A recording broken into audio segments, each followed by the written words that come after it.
Hello everyone, welcome to exam code. इस video में हम डिस्कस करेंगे इंग्लिश के कुछ इम्पॉर्टेंट क्वेश्चंस जो कि हाईली बेस्ड है प्रीवियस ईयर क्वेश्चन पेपर पे।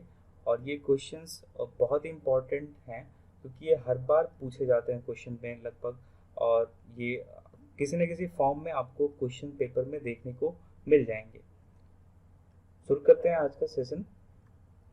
डायरेक्शंस देख लेते हैं। Find out the error in each of the following sentences if any. If there is no error, your answer is 5.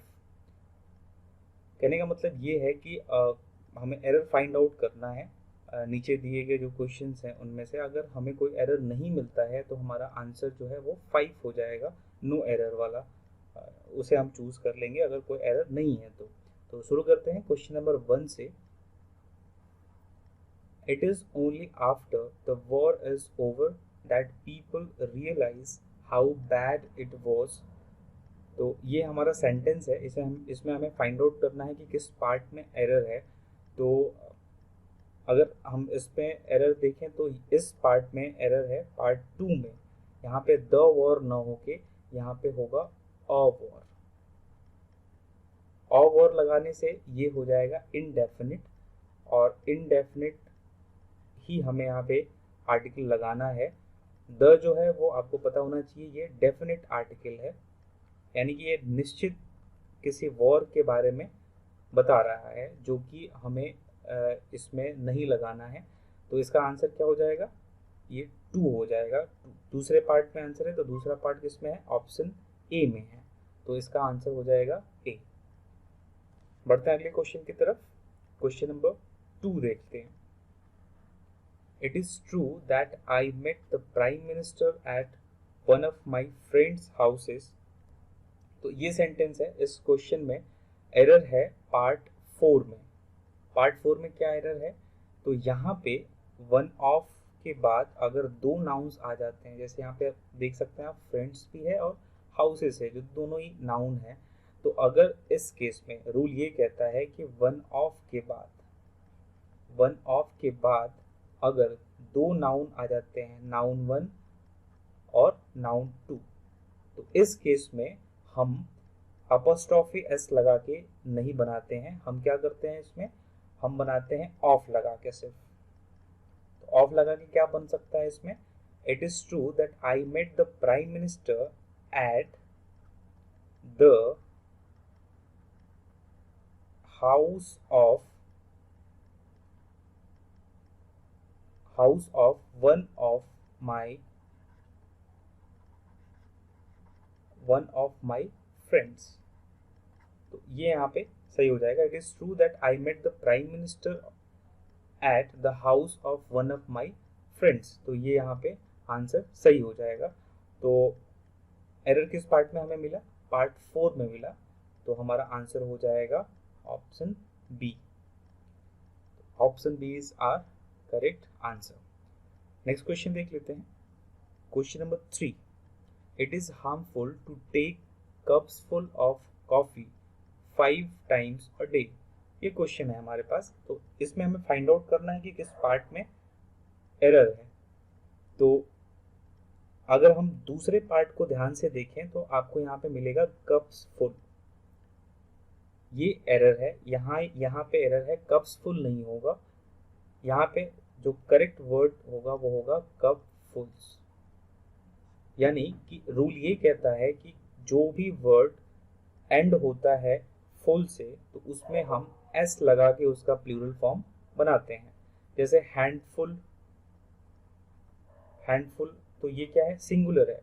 लेकिन जैसे ही हम इसमें एस लगाएंगे तो ये हो जाएगा हैंडफुल्स, और ये हो जाएगा आपका प्लूरल फॉर्म। तो याद रखेंगे आप, कभी भी जो वर्ड फुल से FUL फुल से एंड होता है तो उसको अगर हम प्लूरल बनाते हैं तो हमेशा उसमें एंड में एस लगा देते हैं। जैसे स्पून फुल्स हो जाता है, स्पून फुल में एस लगा देंगे, स्पून फुल्स हो गया। माउथ फुल है, माउथ फुल में एस लगा देंगे, माउथ फुल्स हो जाएगा। तो इस तरीके से हम एस लगा के इन वर्ड्स को प्लूरल बनाते हैं। तो दूसरे पार्ट में एरर मिल गया, यानी कि हमारा जो आंसर होगा ऑप्शन बी हो जाएगा। तो क्वेश्चन नंबर 3, इसका जो करेक्ट आंसर होगा वो होगा ऑप्शन बी। नेक्स्ट क्वेश्चन देख लेते हैं। क्वेश्चन नंबर 4,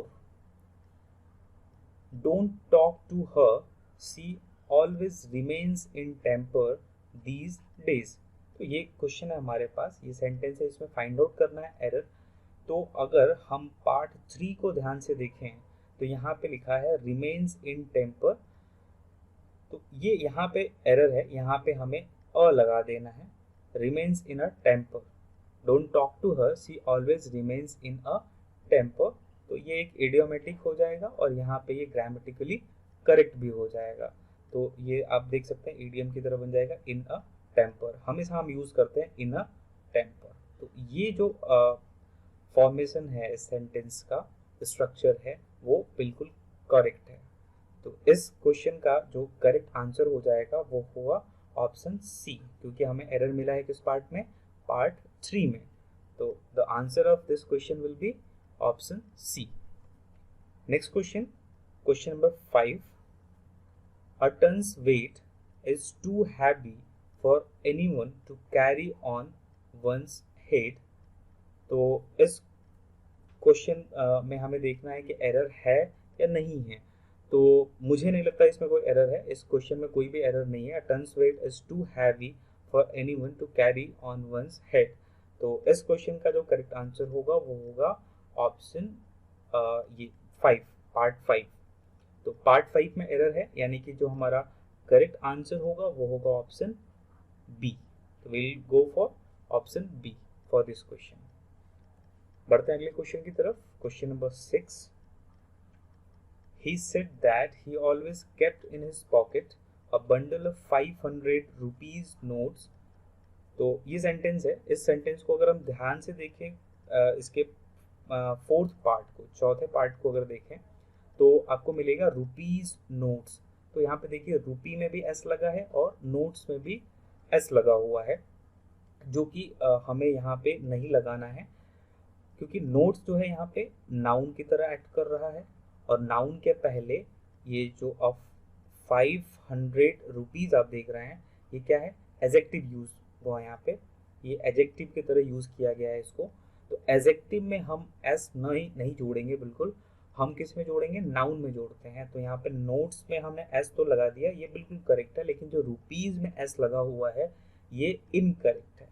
तो इस फॉर्म को हम क्या लिख देंगे यहाँ पे, तो RUPEE, रुपी लिख देंगे। He said that he always kept in his pocket a bundle of 500 rupee notes। तो ये करेक्ट फॉर्मेशन हो जाएगा, करेक्ट स्ट्रक्चर हो जाएगा इस सेंटेंस का। तो हमें एरर किस पार्ट में मिला, पार्ट 4 में मिला। तो हमारा जो करेक्ट आंसर हो जाएगा वो हो जाएगा ऑप्शन बी। तो पढ़ते हैं अगले क्वेश्चन की तरफ। Question number 7, It was by a mistake that he caught her hand।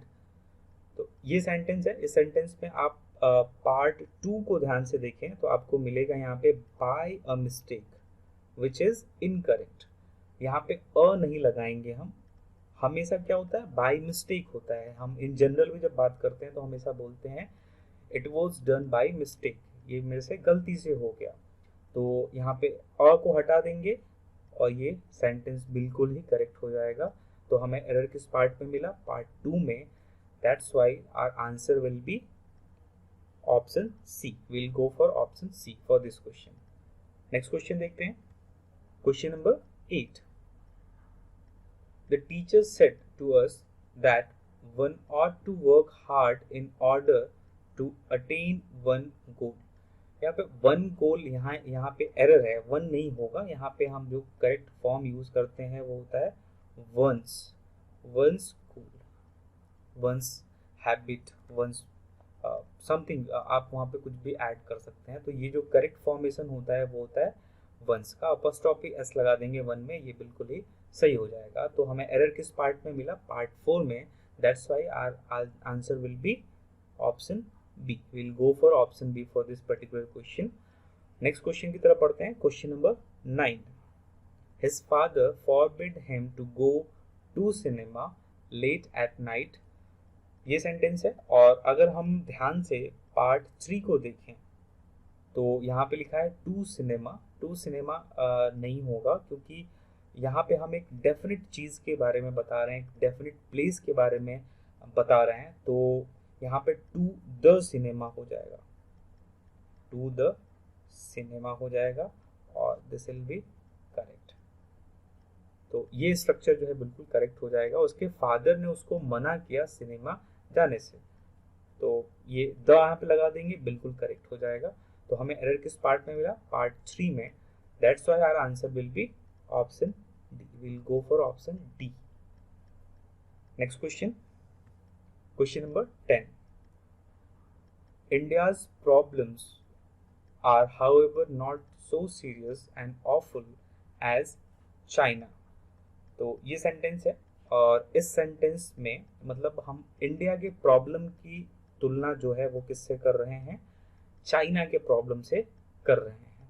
तो यहाँ पे आप देखें, चाइना के बाद यहाँ पे हम अगर अपॉस्ट्रोफी एस लगा देते हैं तो इसका मतलब ये होगा कि हम इंडिया की प्रॉब्लम जो है वो किसके साथ कंपेयर कर रहे हैं? चाइना के साथ। तो यहाँ पे चाइना का अपॉस्ट्रोफी एस लगाने से क्या आता है? पोजीशन आता है, आपको पता होना चाहिए। तो इंडियाज प्रॉब्लम और चाइनाज प्रॉब्लम, ये बिल्कुल करेक्ट स्ट्रक्चर होगा।